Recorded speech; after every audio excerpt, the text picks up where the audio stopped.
बिस्मिल्लाहिर्रहमानिर्रहीम। अस्सलाम वालेकुम वरहमतुल्लाहि वबरकातुहू। साथियों, आज बात करेंगे हेपाटाइटिस पे। हेपा मतलब जिगर, टाइटस मतलब सोजश, जिगर की सोजश। हेपाटाइटिस 5 अक़साम का होता है और हर किस्म में मुख्तलिफ वायरस जो है वो इफ़ेक्ट करता है।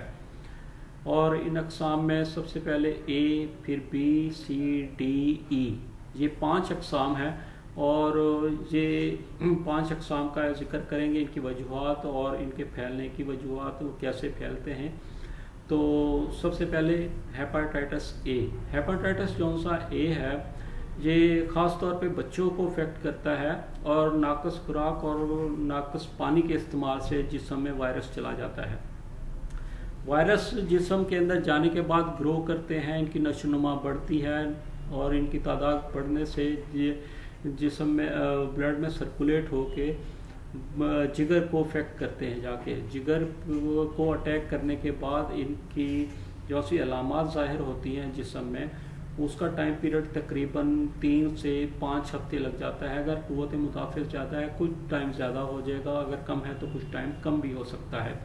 बहरहाल जो सी अलामात ज़ाहिर होती हैं उनमें भूख कम हो जाना या ख़त्म हो जाना, रोज़ बर रोज़ कमज़ोर होना, थकावट, मतली, कै, पेशाब पीला हो जाना, पेट में दर्द होना और जिगर में दर्द होना। ये जिगर जहाँ होता है इस साइड पे मेरे हाथ के नीचे, जिगर में दर्द होना, ये अलामात ज़ाहिर होती हैं और ये जल्दी कवर हो जाता है। फिर इसके बाद किस्म आ जाती है हेपाटाइटिस बी। हेपाटाइटिस जो सा है वो ज़्यादा ख़तरनाक है बी ए की निस्बत। इसका वायरस जो सा है अगर इसका इलाज ना किया जाए तो ये जिगर को और ज़्यादा मुतासर करता है, मुख्तलिफ बीमारियां लग जाती हैं और अगर इवन के जिगर का कैंसर भी हो सकता है। और हेपाटाइटिस का वायरस जो सा है उसके फैलने के 2 तरीके होते हैं, एक तो ब्लड के ज़रिए और दूसरा रतूबात के ज़रिए। ब्लड के ज़रिए किस तरह फैल सकता है ये आप खुद सोचें और गौर करें।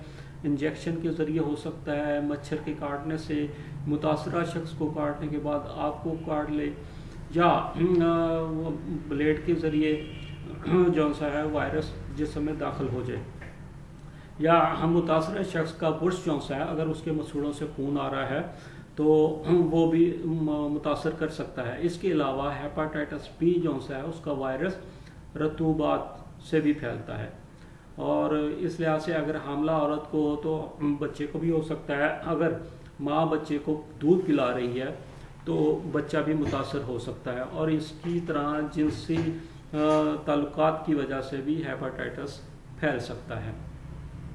इसकी इलामात में भी जिस्म स्किन का पीला हो जाना, पेशाब पीलाना, आँखें पीली हो जाना, कै, मतली, उल्टी और जिस्म में दर्द, सुस्ती और बुखार हो जाना, ये इलामात होती हैं। और इसके बाद जो सी किस्म आती है वो हेपाटाइटिस सी है। हेपाटाइटिस सी जो सा है वो ए और बी के निस्बत ज़्यादा ख़तरनाक है और इसकी अलामात जो सी है वो बज़ाहिर नज़र नहीं आती, वो बज़ाहिर इस तरह नज़र नहीं आती, हिडन होता है। तकरीबन 80% अफराद में कोई अलामत नहीं होती, मासिवाय ऐसी अलामत के जो आम हालात में वैसे भी पैदा हो जाती, मसलन भूख कम हो जाना, जिस्म में कमज़ोरी महसूस होना, बुखार हो जाना या मुंह का जायका ख़राब हो जाना। आदमी जो सा वो समझता है कि नॉर्मली हाज़मे ख़राब होने की वजह से मुंह का जायका ख़राब हो गया, थकावट की वजह से बुखार हो गया या वज़न वैसे ही कम हो रहा है, भूख कम है। और लेकिन वो हेपाटाइटिस सी का वायरस जो सा है वो हिडन होता है, वो मुतासर कर रहा होता है और क़ुव्वत मुदाफ़ित अगर मजबूत है तो टाइम बहुत ज़्यादा लंबा गुजर जाएगा। ये तकरीबन 10, 20, 30, 40 साल भी गुजर जाते हैं और बाई चांस अगर ब्लड टेस्ट करवाया जाए तो हेपाटाइटिस सी निकलता है। तो इसका टेस्ट जो सा है वो मुख्तलिफ टाइम पीरियड में, मखसूस टाइम पीरियड के दौरान जो सा है वो कर लेना चाहिए एहतियातन। और हेपाटाइटिस सी जो सा है उसमें जिगर पे जो सी है सूजन शुरू हो जाती है आस्ता आस्ता और बेहतर है कि इसका टेस्ट कुछ अरसे के बाद खुद ही करवा लेना चाहिए, बजाय इसके कि कोई ऐसी अलामत ज़ाहिर हो, ख़तरनाक अलामत ज़ाहिर हो। इसके बाद आता है हेपेटाइटिस डी। हेपेटाइटिस डी जो सा है, इसकी अलामात बी से मिलती जुलती हैं, ख़तरनाक तो नहीं होता, और इसकी वजूहात जो सी हैं तकरीबन वही हैं, खून और नाकस खुराक और पानी की वजह से ये फैलता है। और इसमें भी भूख कम लगती है, थकावट, उल्टियाँ और जिगर में दर्द, जोड़ों में दर्द और सूजन वगैरह, पीलापन, पेशाब में पीलापन आ जाता है। ये अलामात होती हैं डी में। और डी के बाद जो सा है वो हेपेटाइटिस ई का नंबर आता है। हेपेटाइटिस जो सा है वो हामला औरत पे ज़्यादा इफेक्ट करता है। अगर हामला औरत पे हो जाए तो उसकी मौत भी वाक़ई हो सकती है। इसकी अलामत थोड़ी सी दूसरे हेपेटाइटिस से मुख्तलिफ होती है। इसमें छातियाँ बड़ी हो जाती हैं और जिगर बड़ा हो जाता है, मुंह ज़ुबान जो सी है उसके ऊपर तह जम जाती है, येलो या सफ़ेद, ये अलामत होती है। इसके अलावा खारिश भी हो जाती है जिस्म पे, और हामला औरत जो सी है वो इसकी वजह से फौत भी हो सकती है, उसकी मौत भी वाक़ई हो सकती है। अब ये जो सी 5 अक़साम मैंने बयान की हैं, और इन तमाम अक़साम के फैलने की वजह जो सी है वो 4 वजूहात हैं सिर्फ।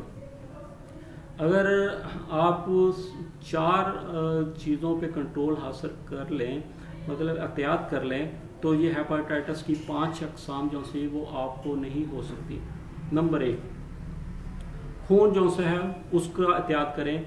किसी सूरत भी कोई भी खून जो सा है, ख़ास तौर पे मुतासर शख्स का खून जो सा हेपेटाइटिस का मुतासर हो, उसका खून आपके जिस्म में किसी सूरत ना जाए।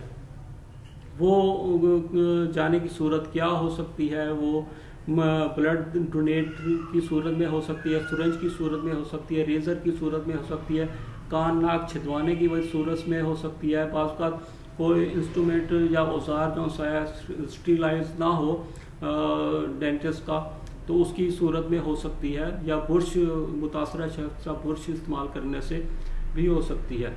ये नंबर 1। और इसकी एहतियात कर लें। ब्लड जो सा है वो किसी सूरत, अब ये देखें कि ब्लड का एक कतरा या कुछ, ये इस सोच में ना जाएं। वायरस का हुजम देखें कितना होता है। वायरस का हुजम जितना होता है उसके ये बीमारी फैलने के लिए चंद वायरस ही काफ़ी होते हैं। अगर ये चंद वायरस शिफ्ट हो गए जिस्म में तो ये ग्रो करेंगे और प्रॉब्लम शुरू हो जाएगा। फिर दूसरी एहतियात जो सी है वो रतूबात ये ना करें कि ये हेपेटाइटिस जो सा है रतूबात से जो सा फैलता है वो कमज़ोर है और जल्दी इलाज हो जाता है, ख़ास तौर पे हेपेटाइटिस बी। बहरहाल हेपेटाइटिस जो सा है वो रतूबात से भी हो जाता है, इस सिलसिले में भी एहतियात करें। और तीसरा जो सी एहतियात करनी है वो पानी की। पानी साफ़ सुथरा और म्यारी पानी होना चाहिए। और चौथी एहतियात, गैर म्यारी खुराक से परहेज़।